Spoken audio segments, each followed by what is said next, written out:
Today mga idol, magluluto tayo ng specialty ng Ilocano.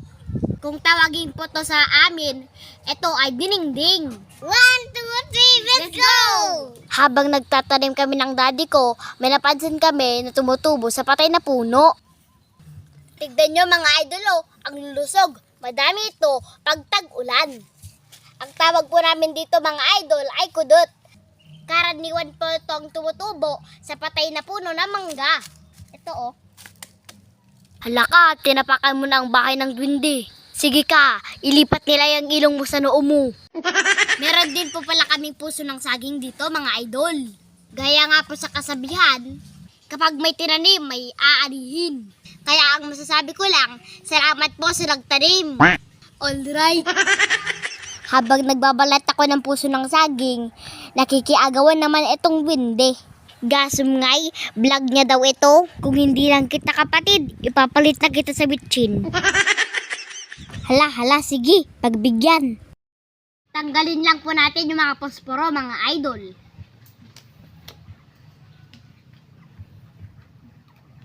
At dahil nga may alalay akong pasaway, malamang yung tanghalian namin, aabutin na ng hapunan. Umalalaan natin ng ubing mitir.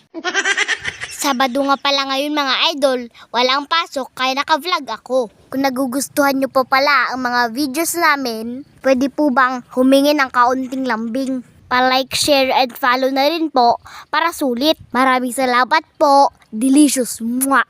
Ang pangalan nga po pala ng kapatid ko ay Alonzo. Pinaglihi sa Kitikiti. Huwag kayo mga idol. Talented ang ading ko. Dahil fetus pa lang siya noon, alam niya na magkarati. Tignan niyo mga idol ang lalaki. Tanggalin lang natin ang puno niya at matigas pag naluto. Matagal po ang paghimay dito dahil maliliit. Lalo pang tumagal kasi may kasama pa akong bulinggit. Pagkatapos nga po pala nito, pwede na po tayo magsimulang magluto. Katagalan, sumakit na ang kamay at daliri ko dyan. Ayan na nga, kumuha na ako ng gunting.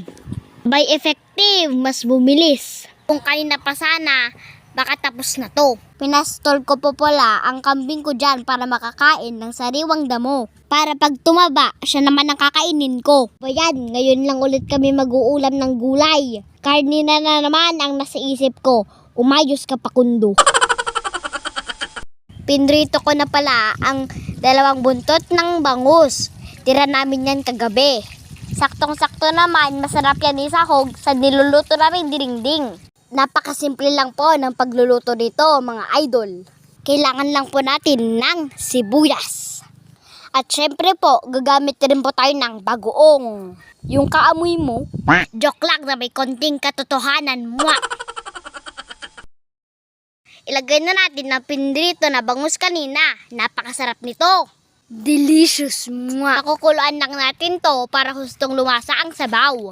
Naglagay din ako ng onting bitchin, dagdag umami. Ngayon pa lang mga idol, napakabango na. Hinango ko na pala dyan yung bangus, baka madurog. Tagal-tagal kasi ito lutuin, ibalik na lang natin mamaya. Lagay na rin natin ang kudot. Siya nga pala mga idol, isa rin pala yan ng uri ng kabuti. Uunahin to kasi mas matagal tong lutuin kaysa sa puso ng saging. Siya nga pala, magluluto sana kami sa kahoy ngayon pero ang lakas ng ulan kagabi. Nabasa po lahat ng panggatong namin. Kaya no choice dito lang sa gasol. Pakuluan lang natin to sa 15 minuto. Takpan mo na yan, James Reid. Iniwan ko na muna yung niluluto ko para kumuha ng dahon ng malunggay.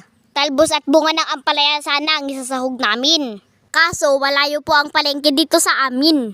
Nagpunta rin kami sa tindahan kanina pero wala lang din kami nabili. Kaya tong dahon ng malunggay na lang. Masarap ito at masustansya pa. At higit sa lahat mga idol, libre. Hinugasan ko na rin pala na mabuti, baka may sumamang uod. Uod, Diyos ko Lord, kaderder. Uy, sinong gwapo yun? Hinimay-himay ko na rin pala yan mga idol. Naparami ako ng kuha pero hindi ko ilalagay lahat. Baka sa sobrang dami ng gulay, baka hindi na kami mamamatay. Tama na ang kalokohan mga idol, magluto na. Sa sandaling ito, nilagay ko na ang puso ng saging. Buti pa ang saging may puso, ikaw wala. Uy, hugot? Joke yon, ang korne. Ang bango mga idol, kung naaamo nyo siguro, ewan ko lang. Ako nga nagwawala ng mga bulati ko sa tiyan. Maglalagay rin ako ng kuros mga idol. Isa pa to sa mga sikreto para mas sumarap ang diringding. Nagbibigay kasi ito ng kakaibang lasa sa sabaw. Ilagay na po natin ang wonder gulay, ang malunggay. Ay nauna yon, naggimasan. Ayan, ang ganda na ng kulay. Sa pagkakataon na yan, pwede na nating ibalik ang buntot ng sirena. Uy, wag ganon, kakasuhan tayo ng DENR. Endangered Species. At ayan na nga mga idol, luto na ang dinding. Paborito ng mga Ilocano. Napakasarap nito mga idol, lalo na yung sabaw. Taste test mga compadres. Apo, una yun, quality, nagimasan niya. Mangantayon, kakabsat. Dinding ang ulam natin ngayon. Quality, God bless, bye-bye.